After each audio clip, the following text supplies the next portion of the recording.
Assalamualaikum warahmatullahi wabarakatuh. Alhamdulillahirabbil alamin wa ba'du. Perkenalkan, nama saya Reksi Andriansyah dari Fakultas Dakwah Prodi Manajemen Dakwah. Berdiri saya di sini ingin menjelaskan atau memaparkan pembahasan tentang al-kalam.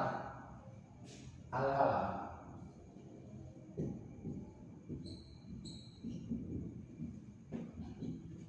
Al-kalam di dalam bahasa Arab bisa disebut juga dengan kalimah. Dan kalimah di dalam bahasa Arab itu artinya adalah kata.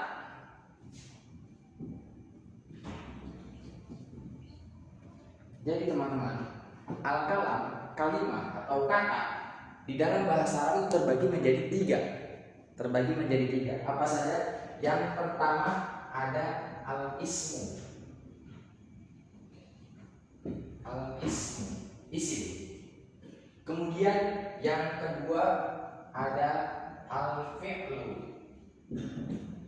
Al-fi'lu, fi'il. Kemudian yang ketiga ada al-harfu. Al-harfu yakni huruf. Isim itu apa sih? Isim itu apa? Isim dalam bahasa Arab artinya adalah kata benda.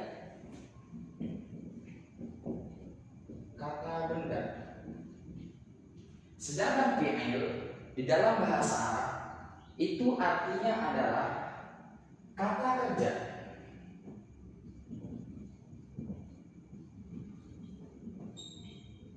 Sedangkan huruf di dalam bahasa Arab memang huruf.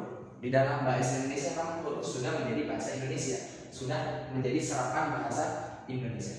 Saya ingin menjelaskan terlebih dahulu tentang al-ismu, kata benda.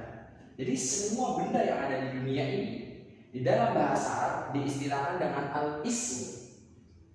Isim dari jenisnya itu terbagi menjadi dua. Apa aja? Yang pertama ada mudzakkar dan yang kedua ada muannas. Mudzakkar ini apa? Muannas ini apa? Mudzakkar adalah isim yang ditunjukkan biasanya untuk laki-laki, menunjukkan kepada laki-laki. Sedangkan muannas adalah isim yang digunakan atau menunjukkan untuk perempuan. Lalu apa contoh dari mudzakkar? Contoh dari mudzakkar adalah kita contohkan seperti misalnya ar-rajulu. Ar-rajulu. Apa arti ar-rajulu? Seorang laki-laki. Kemudian apalagi selain ar-rajul? Ada lagi contoh misalnya Muhammad. Muhammad tentu nama laki-laki. Kemudian kita contoh kepada muannas yang menunjukkan kepada perempuan. Contoh yang pertama kita ambil Fatimah. Fatimah. Kemudian contoh yang kedua kita bisa ambil al-muslimatu. Jadi kita sudah mengetahui perbedaan mana mudzakkar mana muannas. Muannas ciri umumnya, ciri gampangnya itu di ujungnya terdapat tak marbutoh, tak bulat. Sedangkan mudzakkar itu tidak ada tak marbutohnya. Tapi ada beberapa isim yang dia mudzakkar tapi ada tak marbutohnya. Sedangkan ada juga isim yang muannas tapi dia tidak ada tak marbutohnya. Contohnya apa? Isim mudzakkar yang ada tak marbutohnya. Hamzah.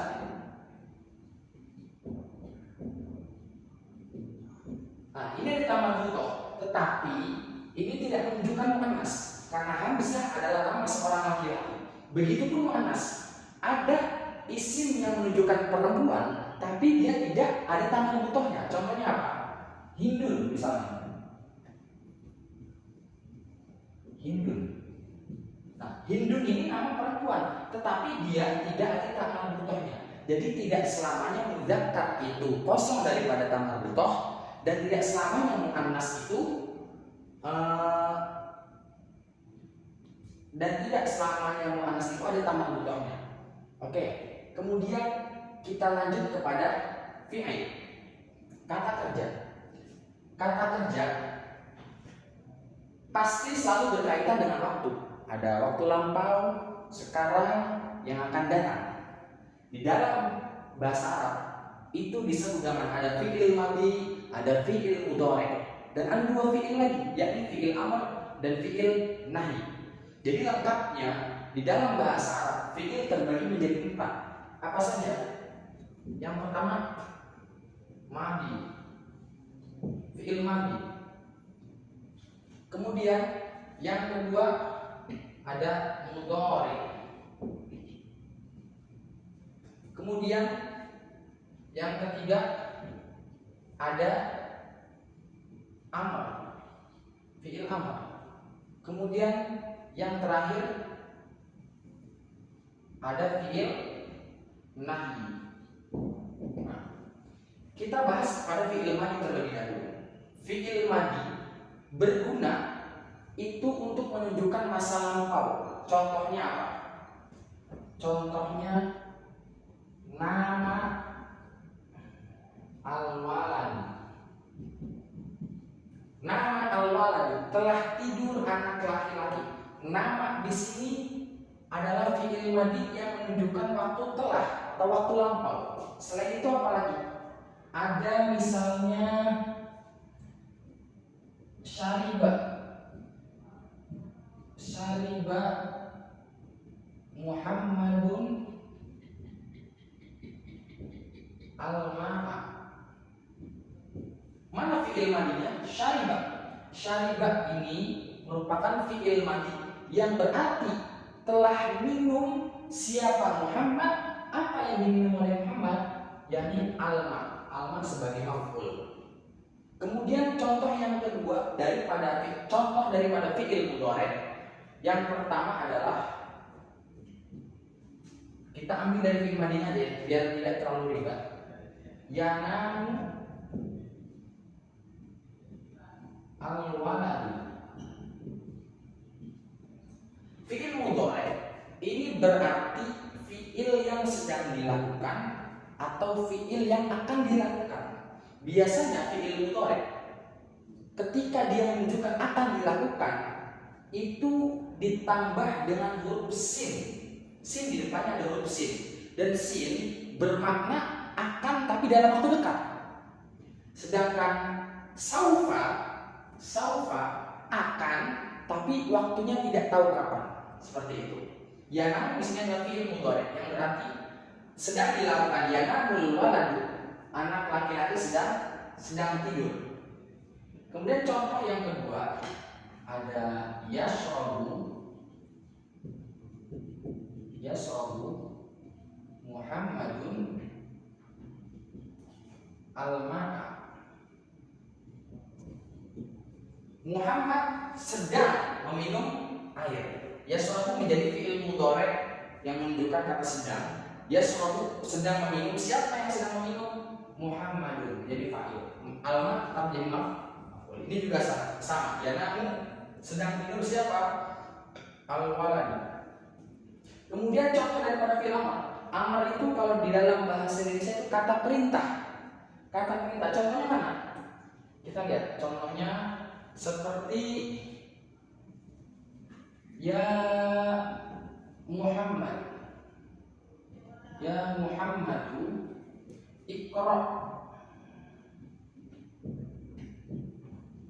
Iqra Al-Qur'an. Wahai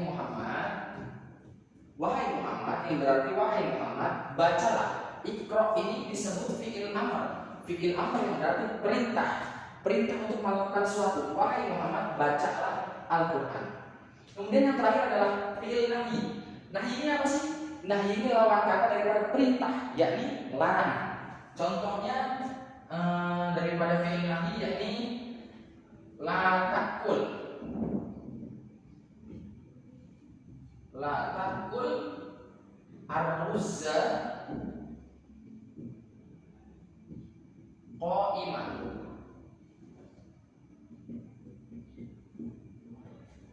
Janganlah kamu makan. Nah, Di sini adalah la di sini disebut dengan harfun nahyi. Harfun nahyi, huruf larangan.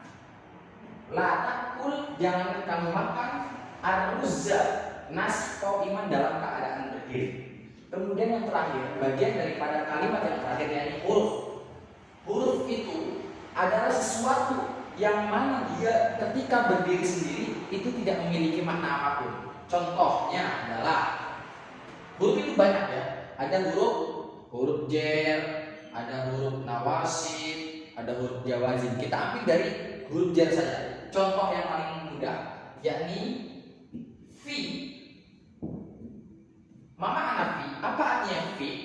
Fi bisa bermakna di atau di dalam atau pada. Ketika huruf fi berdiri sendiri, maka tidak memiliki makna apapun. Dia harus disandingkan dengan kata lain. Contoh, fi fil hammami dalbun.